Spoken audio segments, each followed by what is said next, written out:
Jambo na karibu mtazamaji wa The World News katika kipindi hiki cha ulimwengu wa siasa. Mimi ni Adam Hussein, lakini moja kati ya yale tuliokuwa nayo ni kile kilichoelezwa na Israel kwamba uhusiano wao na India ni uhusiano wa ushindi. Hii imeelezwa kwamba itasaidia uvumbuzi wa Israel kufikia masoko ya dunia na pia kupunguza gharama kwa Israel. Waziri wa biashara na viwanda wa India Piyush Goyal aliambia shirika la habari la Jerusalem Post, ushirikiano kati ya Israel na India unaweza kuwa ushirikiano wa ushindi. Waziri huyu wa biashara na viwanda alieleza. Hata hivyo, amesema hayo kabla ya kumalizika kwa ziara yake ya kwanza katika nchi hiyo ya Kiyahudi, Israel. Goyal alikuwa kiongozi wa ujumbe wa wawakilishi wapatao 100 kutoka takribani makampuni 70 na viongozi wakuu wa kibiashara kati ya sekta ya India na kufanya mikutano na viongozi wakuu wa kibiashara wa Israel pamoja na viongozi wa kisiasa wa Israel akiwemo Waziri Mkuu Benjamin Netanyahu na Waziri wa Uchumi na Viwanda Nir Barkat. Ulikuwa ni mkutano mzuri sana wa kukaribishana sana na ulilenga matokeo, Goyal aliambia vyombo vya habari katika mkutano wake na Netanyahu. Tunaamini huu ni ushirikiano unaolenga mambo makubwa zaidi. Ujumbe wa waziri mkuu ulikuwa wa wazi. Tutafanya kazi pamoja kupanua uhusiano wetu wa kiulinzi na kuongeza nguvu ya uvumbuzi, vipaji na ujuzi wa Israel pamoja na ule ambao India unao na unaweza kuleta kwa ajili ya kutengeneza bidhaa za kibunifu zilizoundwa na Israel lakini zinazotengenezwa na India kwa ajili ya soko la India na kwa ajili ya kupunguza gharama kwa kiasi kikubwa.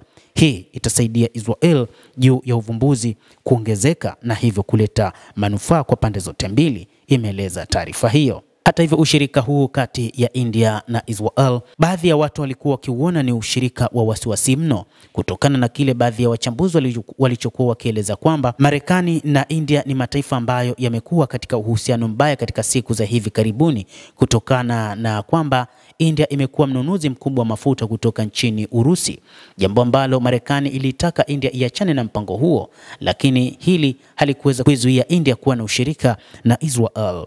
Hata hivyo, suala la ulinzi limekuwa kipaumbele katika ushirikiano kati ya Israel na India. Maelfu ya wanafunzi wa Kihindi huwasili Israel kila mwaka ili kupata elimu, wakiishi hapo pamoja na maelfu ya wafanyakazi wa sekta ya India na walezi wanaoifanya Israel kuwa makao yao. Zaidi ya muunganiko huo ulioimarika kati ya Wahindi na Wayahudi, Goyal anaona uwezekano mkubwa ambao haujatumiwa wa ushirikiano wa kina, hasa upande wa ulinzi. Nimefurahishwa zaidi na uvumbuzi wa bidhaa za teknolojia za kizazi kipya, alisema.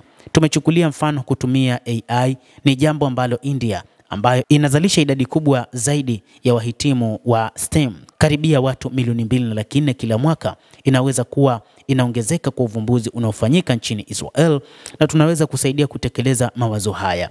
Vile vile utengenezaji wa ulinzi unaweza kuwa eneo lingine ambalo tunaweza tukafanya kazi pamoja. Miundombinu ni eneo lingine ambalo Israel inahitaji miundombinu ya kisasa zaidi ambayo tunaweza kushirikiana nao. Tunachunguza ikiwa makampuni ya India yanaweza kusaidia kufanya kazi pamoja na makampuni ya Israel huko Tel Aviv na maeneo mengine. Kuna uwezekano mkubwa hili lina uwezekano wa kutokea.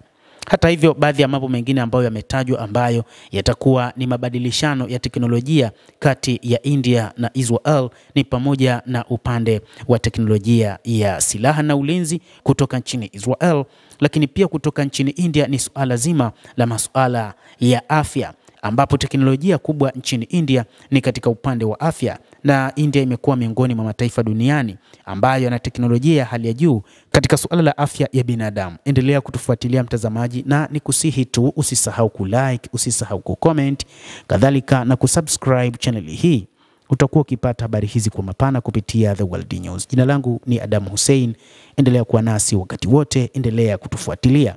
Utaweza kujua ni nini kinajiri katika dunia na mambo mengi yanayojiri duniani. Endelea kuwa nasi wakati wote.